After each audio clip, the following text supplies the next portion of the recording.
Bismillahirrahmanirrahim. Assalamualaikum warahmatullahi wabarakatuh. Alhamdulillahi rabbil alamin. Wassalatu wassalamu ala asyrafil anbiya'i wal mursalin, nabiyyina Muhammadin wa ala alihi wa sahbihi ajma'in.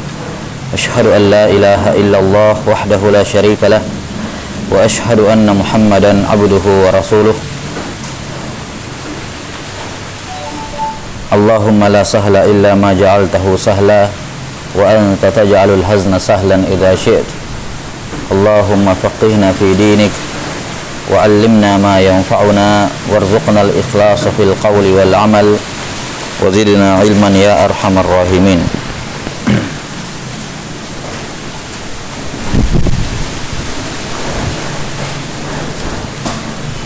Baik. Kita lanjutkan penjelasan dari kitab Al-Adhkar wal Adab karya Syekh Abdul Muhsin ibn Muhammad Al-Qasim hafizahullahu ta'ala, di mana pada pertemuan terakhir kita masih dalam adab tentang an-nadhafah, dalam bagian al-adab tentang an-nadhafah, di mana pembahasan terakhir selesai pada al-utas, yakni adab-adab seputar bersin. Kemudian selanjutnya kata penulis hafizahullahu ta'ala wa waffaqahu, at-tasa'ub. At-tasa'ub yakni menguap. Nah, sudah dimaklumi bahwasanya at-tasa'ub ini adalah perbuatan atau reaksi ataupun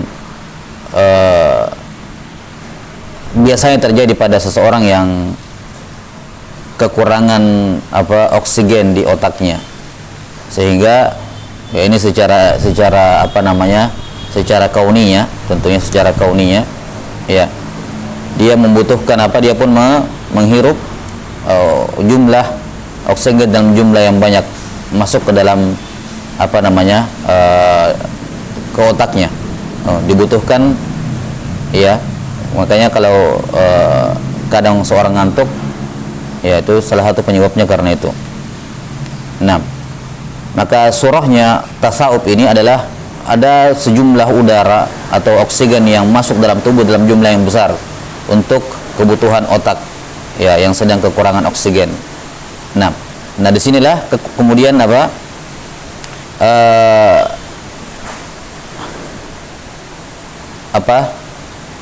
sama seperti kemarin, kalau dalam tasawuf atau dalam al-utas ketika bersin ya, udara yang dari luar ini kadang membawa sesuatu yang buruk, kadang membawa sesuatu yang buruk ya. Nah, kalau kemarin ketika dia masuk dalam hidung, maka Allah Subhanahu wa ta'ala menetapkan proses yang namanya bersin sehingga kotoran tersebut tidak masuk dalam tubuh kita. Maka dalam menguap ya, ketika sejumlah udara masuk dalam diri kita dan itu ada yang terkadang membawa penyakit, maka disyariatkan untuk menutupnya. Disyariatkan untuk untuk menutupnya. 6.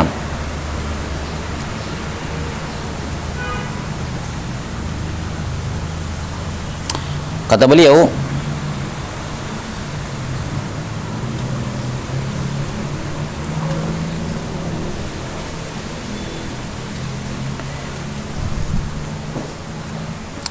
Qala an-nabiy sallallahu alaihi wasallam, at-tasa'abu minasyaitan.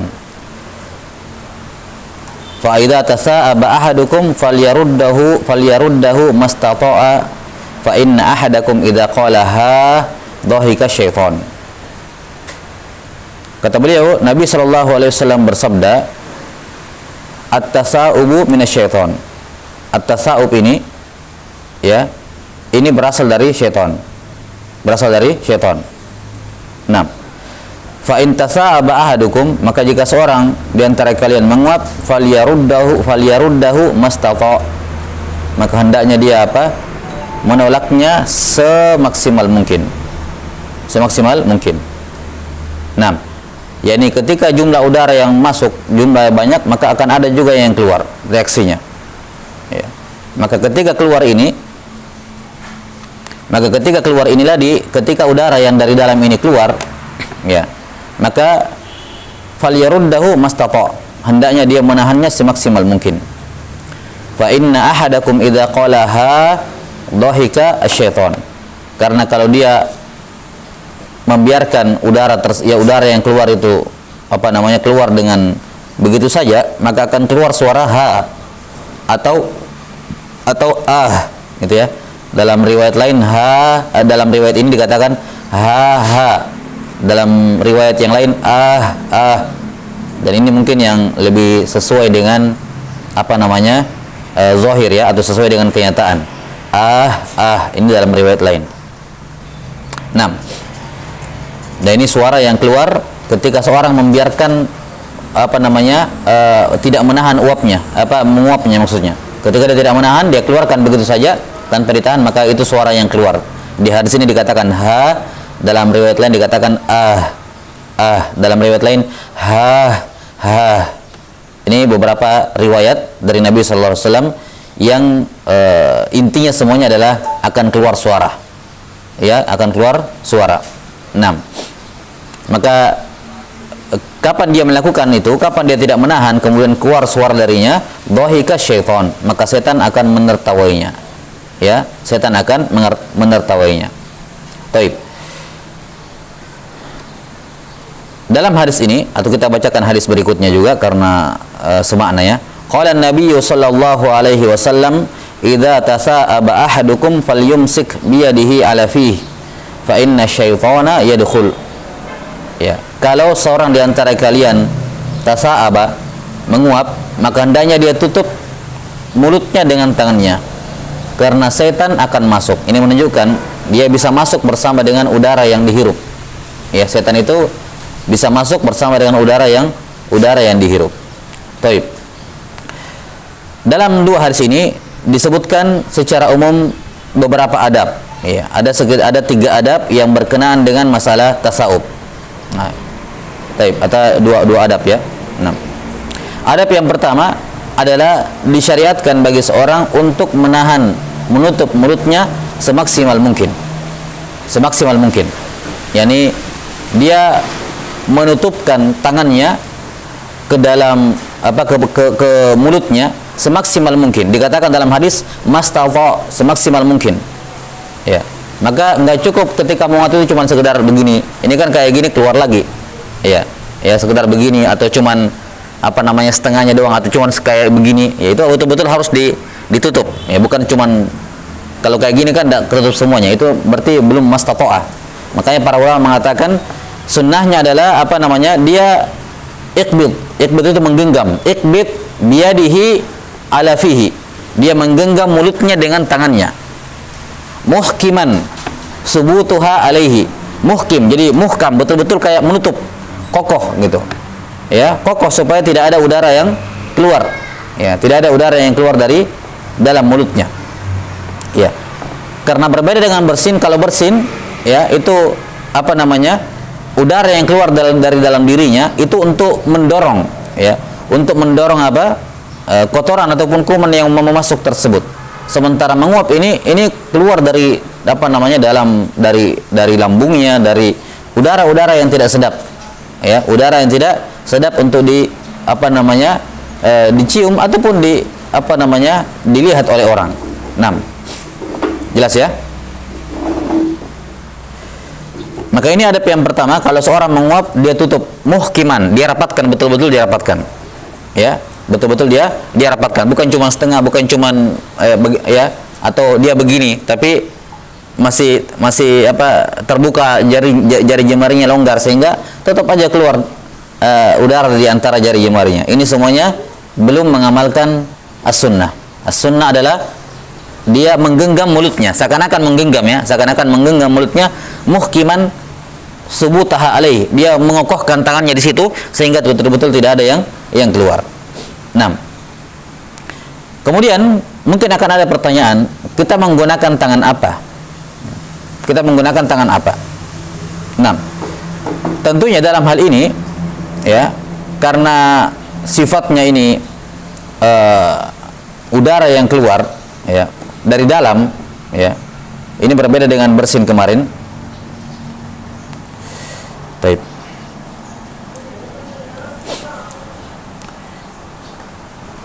Dikatakan kalau oleh para ulama, kalau misalnya kira-kira udara yang keluar dari dalam dirinya ini ketika menguap ini tidak berbau, misalnya dia baru pakai apa namanya kumur-kumur, misalnya obat kumur-kumur atau yang semacamnya yang membuat nafasnya segar, ya, maka tidak ada masalah dia menggunakan tangan kanannya. Tidak ada masalah dia menggunakan tangan kanannya. Nah, tapi kalau dikhawatirkan udara yang keluar itu ya tidak bagus, baik dari sisi apa namanya aromanya ataupun kandungannya, maka lebih utama dia menggunakan tangan kirinya. Lebih utama dia menggunakan apa? Tangan kirinya. Nah, kemudian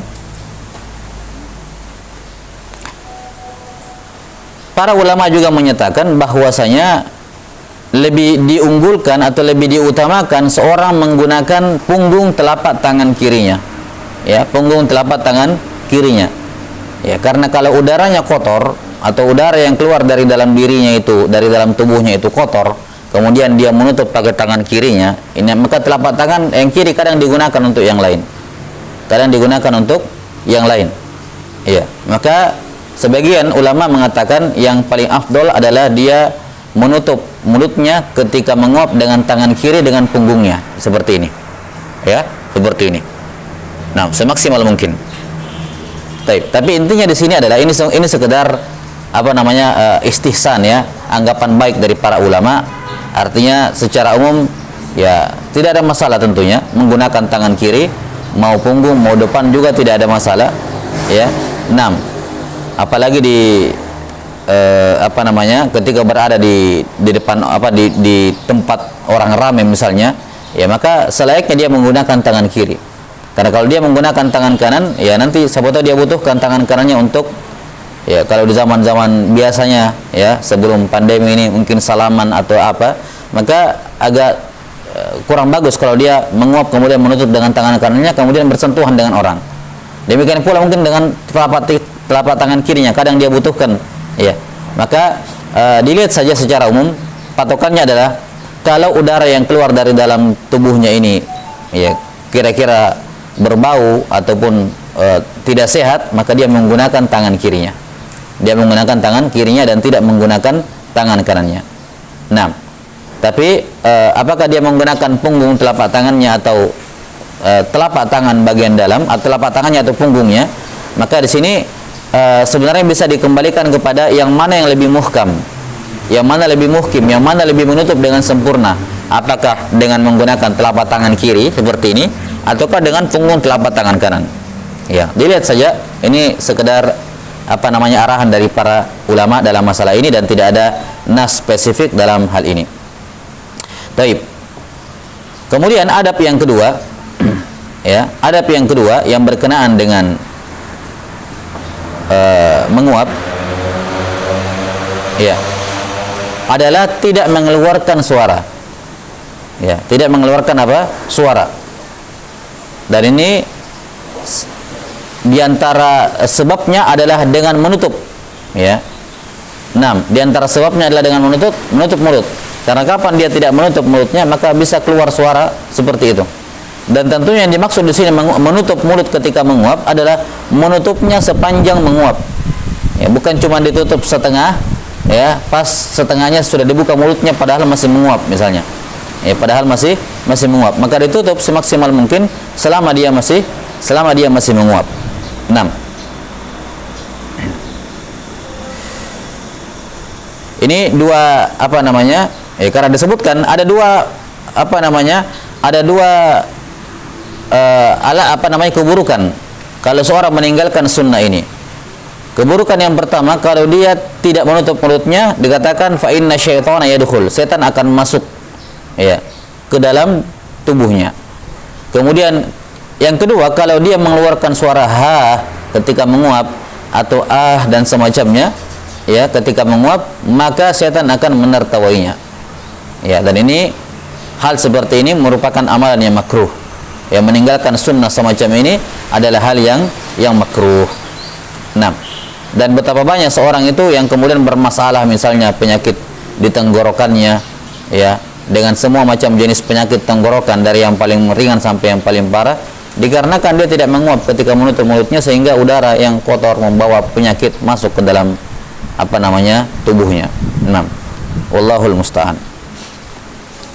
Ya, alhamdulillah ini akhir dari bab toharah an-nadhafah. 6. Wallahu a'lam bissawab.